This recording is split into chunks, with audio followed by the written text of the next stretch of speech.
La insurrección popular del 2 de mayo de 1808 en Madrid provocó una reacción en cadena por toda España. La magnitud de la patriótica respuesta de los españoles frente a la afrenta francesa adquiriría un volumen y una intensidad que nunca habían entrado en los cálculos de Napoleón ni del mariscal Murat. La violenta represión de los insurrectos apagó los focos de reacción en la capital, pero encendió una hoguera en todo el país.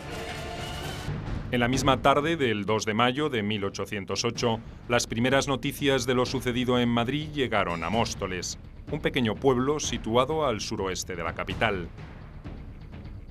Un secretario del almirantazgo que residía allí, Juan Pérez Villamil, y el alcalde, Andrés Torrejón, tal vez esperaban que algo así ocurriera tarde o temprano.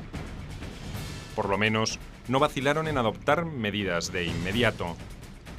Convocaron a una asamblea, a otras autoridades y a vecinos notables de la zona. Allí se resolvió armarse para acudir en defensa de Madrid y se decidió redactar una proclama convocando a todos los habitantes de España a disponerse a morir por el rey y por la patria. La patria está en peligro. Madrid perece víctima de la perfidia francesa. Españoles, acudid a salvarla. Había una guarnición francesa cerca de Móstoles y sus habitantes no tenían ninguna posibilidad de resistir un ataque de los soldados imperiales si éste se produjera.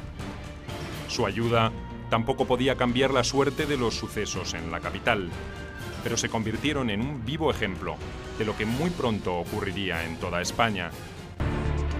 En Talavera de la Reina, Trujillo y Mérida, la proclama de Móstoles sería usada como modelo para redactar otras similares.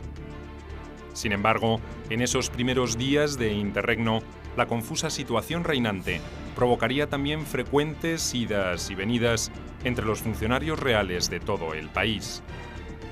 Los antiguos partidarios de Godoy todavía conservaban el poder en la mayoría de las ciudades importantes y, en general, eran proclives a acatar las órdenes recibidas de la Junta de Gobierno de Madrid o del mariscal Murat.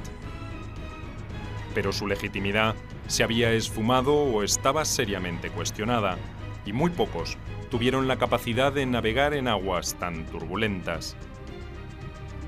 En algunos casos, esas vacilaciones terminarían con un final trágico. El general Francisco Solano, por ejemplo, intentó primero encabezar una sublevación patriótica en Badajoz. Después, aceptó asumir como capitán general de Andalucía y gobernador de Cádiz, con el aval de los franceses. Pocas semanas más tarde, el 26 de mayo de 1808, la insurrección ganó las calles de Sevilla y llegó a Cádiz. Solano vaciló sobre qué posición adoptar y terminó asesinado a puñaladas por una turba enfurecida. Los fernandistas apenas habían podido saborear su victoria cuando Napoleón les arrebató el placer de disfrutar sus consecuencias.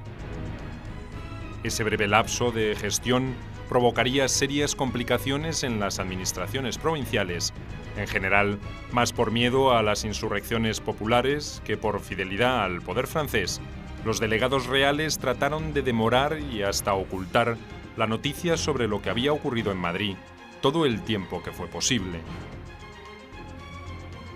En Badajoz, Cartagena y La Coruña, los gobernadores militares corrieron la misma suerte que el general Solano, por oponerse o por tratar de controlar los levantamientos. En otras ciudades como Valencia, Oviedo, Valladolid, Sevilla o Zaragoza hubo un periodo de incubación de alrededor de 20 días antes de que esos pronunciamientos adquirieran una fuerza irresistible y autónoma. En esas semanas decisivas, los fernandistas trataron de encauzar la agitación para su propio beneficio. Era necesario evitar que un eventual descontrol les impidiera quedarse con el poder.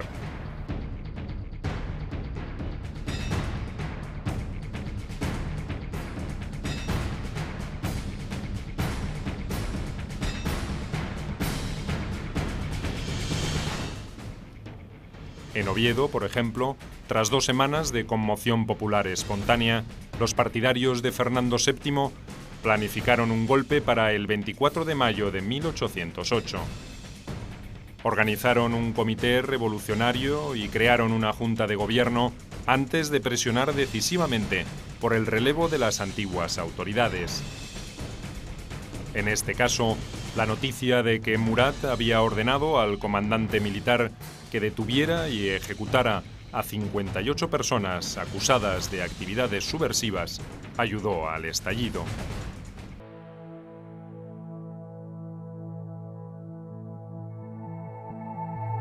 En La Coruña y en Badajoz, por su parte, el pretexto fue que las autoridades suspendieron la celebración de la fiesta de San Fernando el 30 de mayo.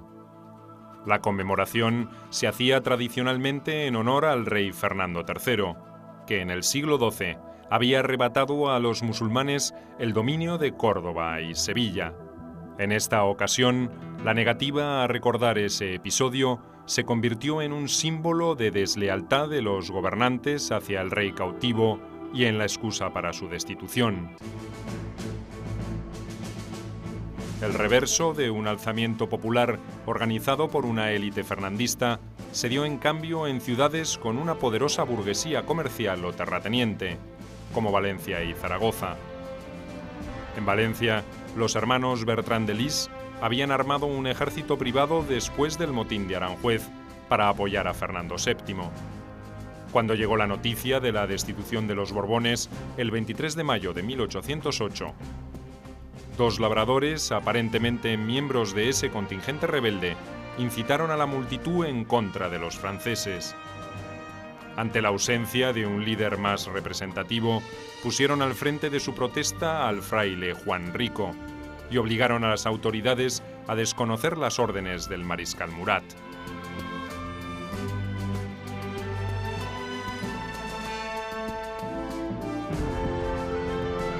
En Zaragoza, a la llegada de la Gaceta de Madrid con las noticias de la abdicación de Fernando el 24 de mayo, se sumó la versión de que una columna francesa marchaba hacia la ciudad. La ira popular no encontró al principio un jefe adecuado, hasta que los insurrectos poco menos que obligaron al oficial de la Guardia, José de Palafox, a ponerse al frente de la revuelta. Palafox era miembro de una distinguida familia aragonesa, acusado de participar en el complot de Fernando en el Escorial. Luego, había integrado un grupo de militares que intentó rescatar al rey en Bayona. Cuando fracasó esa maniobra, Palafox se refugió en la casa de un pariente en las cercanías de Zaragoza. Cuando los rebeldes se enteraron de su presencia, fueron a buscarlo y lo convirtieron en la cabeza de la rebelión. El futuro le reservaría a ese militar un destino más insigne. Encarnaría al héroe supremo de la obstinada defensa de la ciudad en 1809.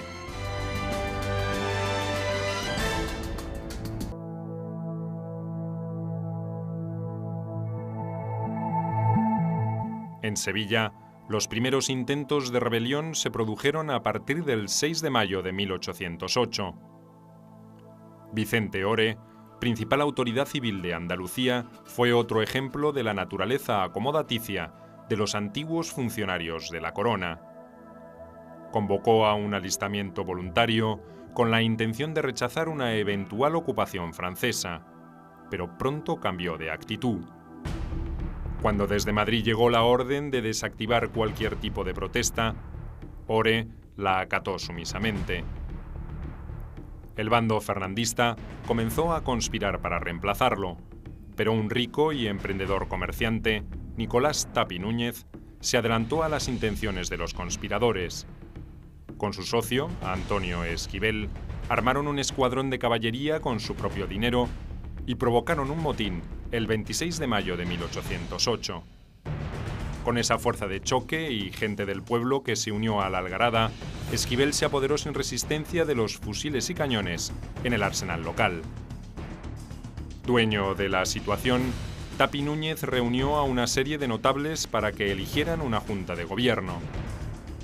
Los fernandistas, irritados por la intrusión de estos advenedizos en sus planes, se cobraron la cuenta con mucha rapidez. Acusados de intentar organizar un nuevo complot para remover a 2 de los miembros de la nueva junta, fueron arrestados 10 días después de su exitosa asonada. Más allá de las disputas por el poder, el alzamiento de Sevilla adquirió una enorme relevancia porque su ejemplo fue seguido por otras ciudades de Andalucía, entre ellas Cádiz.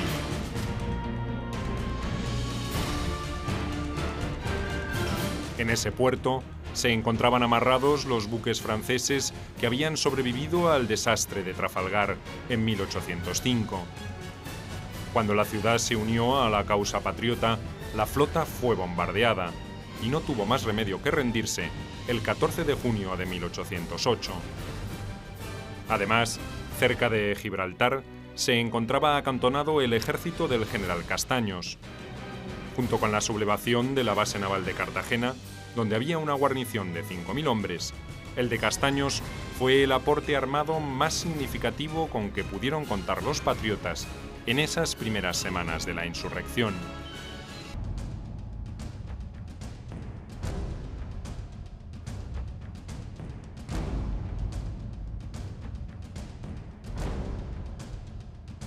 Barcelona fue la única ciudad importante de España que no acompañó la revuelta. Había una poderosa razón para que eso ocurriera. En octubre de 1807, cuando las tropas napoleónicas atravesaron el norte del reino para atacar Portugal, una columna francesa ocupó Barcelona. El pretexto fue el mismo que se esgrimió para tomar el control de otras plazas fuertes cerca de la frontera con Francia. Gran Bretaña podría intentar desembarcos para cortar las líneas de aprovisionamiento y comunicación entre París y Lisboa. La realidad era bien distinta. Los franceses conocían muy bien la animosidad catalana contra ellos y no querían darles oportunidad para que la ejercieran. Además, como se vería más adelante, Napoleón tenía proyectos especiales para esa región. Por tanto, su rápida pacificación era esencial para que pudiera ejecutarlos con éxito. El 1 de junio, el comandante militar francés en Barcelona, general Duhesme, amenazó con ejecutar a cualquier catalán que fuese sorprendido con armas. Advirtió también que si cualquier insurrección derramaba sangre francesa, la ciudad donde sucedieran esos hechos sería reducida a cenizas. La violencia contenida en la proclama de Duhesme tenía sus motivos. El 28 de mayo se había sublevado Lérida y el 29 le había seguido Tortosa. En esta última localidad, el alzamiento se produjo cuando los vecinos descubrieron que el gobernador civil y militar, Santiago Guzmán de Villoria, planeaba enviar un mensaje de adhesión al mariscal Murat. Cuando el 7 de junio llegó la noticia de que los franceses habían ocupado Tarragona y de que amenazaban con dirigirse a Tortosa, una turba enfurecida arrestó a Guzmán de Villoria y lo ejecutó sin más trámite.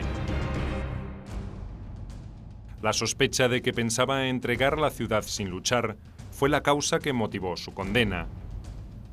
La preocupación por la forma de organizar la resistencia fue una de las principales razones que motivaron los levantamientos de las ciudades catalanas.